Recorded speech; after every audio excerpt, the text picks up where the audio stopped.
I have one of my favorite people in the whole wide world, and I've got one of my favorite topics to chat about, Halloween. We have Chris Woolsey here, Senior Director of Communications at Crackle, to tell us about their spooky movies. Chris, great to see you. Always great to see you, Rudy. How the heck are you doing this spooky season? I am getting ready for Halloween. It's like getting cool. There's like a wind in the air, so it's like a lot of my neighbors have their Halloween decorations up already. So I'm in the spirit already. What about you? Excellent. Yes, it is heading towards fall. I mean, we are in the high 80s here in Los Angeles, so it is chilly. I'm A breaking little out the chilly. sweaters. That's about as close as we get to winter. So yeah, I'm looking forward to it. I love Halloween, and we moved to a neighborhood with a bunch of kids, and so I'm excited to actually be able to hand out candy this year and all that fun stuff. Awesome. Well, we're here to talk about classic movies. I mean, they're classics for a reason because they scare us year after year, generation after generation. And one that I love, and I've loved it since I was a kid, because Haddonfield, Illinois, is not a real place, but people from Illinois were always scared that it could have been a real place. Let's talk about the original Halloween. I mean, talk about a classic. I mean, this is the one that started it all. Before there was Freddy, before there was Jason, there was Michael Myers. And it's such a good movie. And 1978, you talk about Haddonfield, Illinois. The funniest part about the low budget filming of the movie Halloween is that not only was it not shot in Illinois, it was not shot during Halloween. So it was obviously supposed to be shot in Illinois during the fall, but it was actually shot in Pasadena and Altadena, just down the street from me, in the spring. And so, in order for John Carpenter to make the exterior shots look like Halloween, they actually bought bags and bags of brown paper maple leaves, and he had PAs drive up and down the streets and throw them out of the back of pickup trucks and make the front lawns look like they were actually in Illinois in the fall. And additional fun note, one of those PAs happened to be a young actor by the name of Robert Englund, who went on to, of course, be the star of the Nightmare on Elm Street franchises. I cannot believe Freddy Krueger was on this set of Halloween. That blows my mind right there. Isn't it crazy? He said the only thing he remembers is John Carpenter screaming at him, "England, is that as far as you can throw?" And here's the crazy part is that I've met Robert Englund a couple of times. He is the nicest guy, but he will give you that Freddy Krueger look and it will just scare you like in a flash. I've heard he's a super nice guy, but I have a feeling he could terrify anybody if he wanted to. And it's not just Robert Englund, but it's also Donald Pleasance. There's a funny story about him as well too. Oh my gosh, Donald Pleasance, just one of my all-time favorite actors. The Great Escape. I mean, it goes on and on. He was actually Harold Pinter's favorite actor and originated many of the roles for Pinter's plays. He's very famous. But apparently he liked to have a drink now and again. And during the filming of Halloween, apparently a PA noticed that there were a couple of empty wine bottles in the green room, the story goes. And so he went and told Carpenter, by the way, I think Pleasance may have had a drink or two. And so John Carpenter pulled Donald Pleasance aside and said, "I cannot afford to shoot this scene more than once. You have got to nail it." And it was that monologue as they're pulling up to the sanitarium in the beginning of the movie. And of course, anyone who's seen that movie knows that Donald Pleasance absolutely crushed that monologue. I got to go back and watch that movie. I remember when I want to go. I watch it every year, but now I definitely got to go back and pick out these moments. Oh yeah, And this, and, absolutely. it's, and especially too, with Jamie Lee Curtis winning an Academy Award. If maybe you're maybe a younger viewer who maybe has not seen this original piece of work, I mean, this is a great time to at least to get to see a body of her work, especially one that made her so famous. Yes, she's fantastic in this, and what a great way for her to sort of jump in to the Hollywood scene and make a name for herself.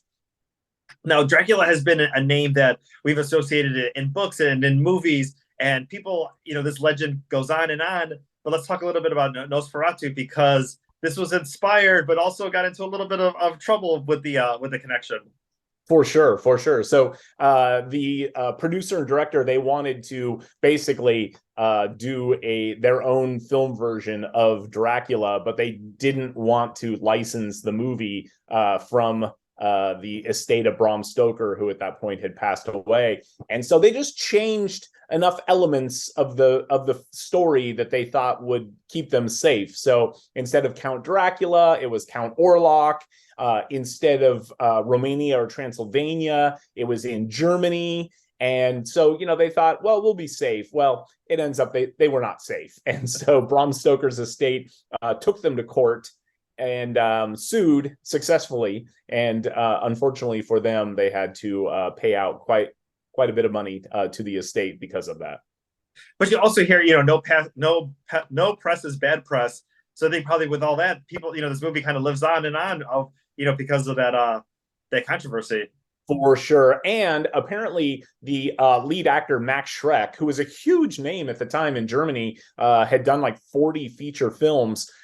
He was so terrifying as the character of Count Orlok that a rumor began to persist that actually persisted for the rest of his career, that he was an actual vampire. People were so scared at his performance that they were like, it's more likely that he's actually undead than he's just that good an actor.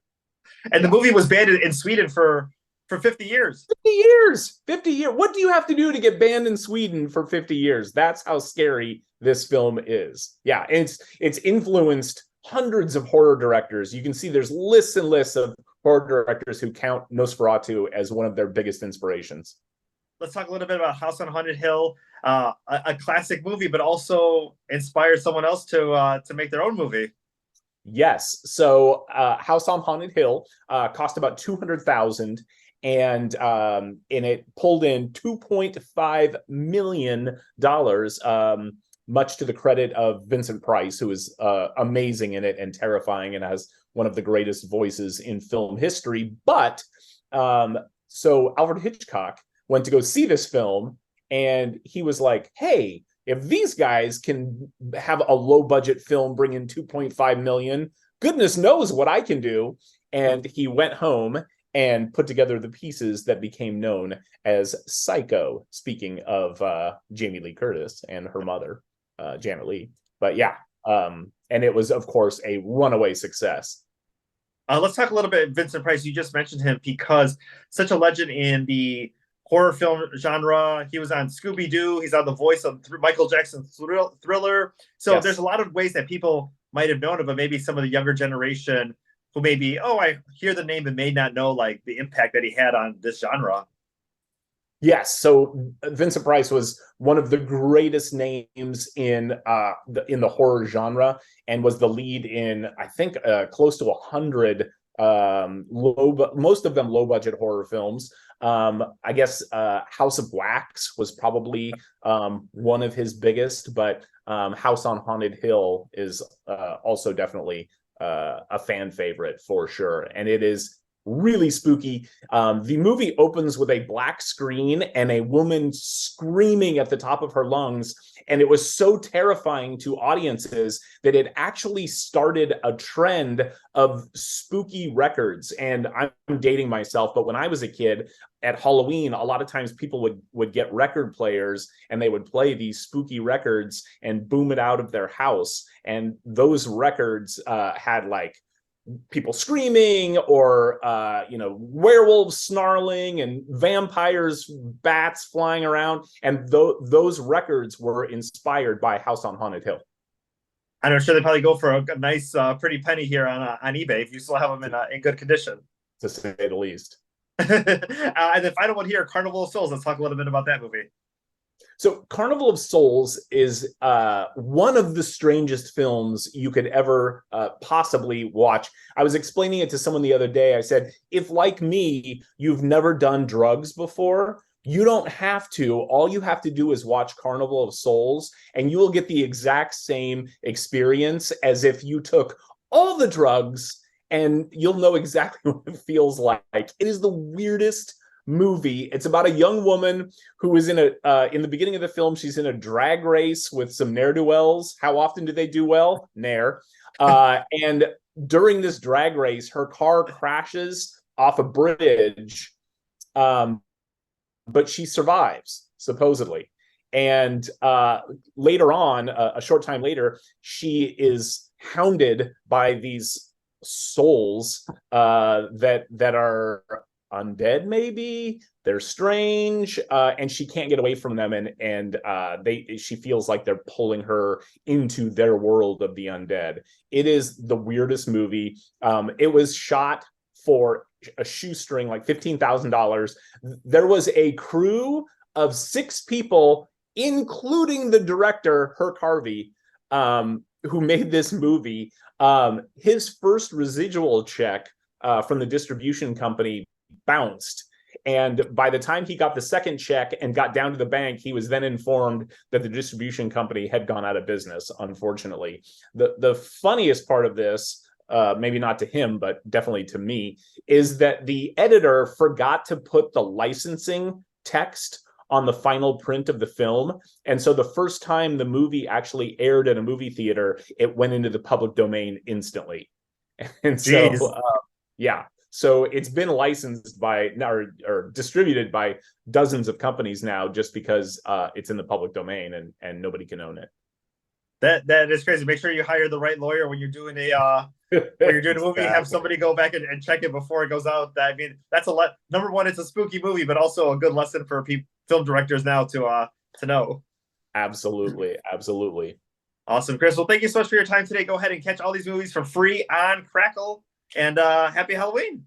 Hey, happy Halloween to you. And your fans can download the Crackle app at their favorite app store and watch on their laptops, desktops, mobile device, tablets, connected TV. Wherever you watch movies and TV shows, you can watch Crackle for free. Awesome. Thank you so much for your time today. Great to see you. Thanks, Rudy. We'll talk soon. Thank you. Bye.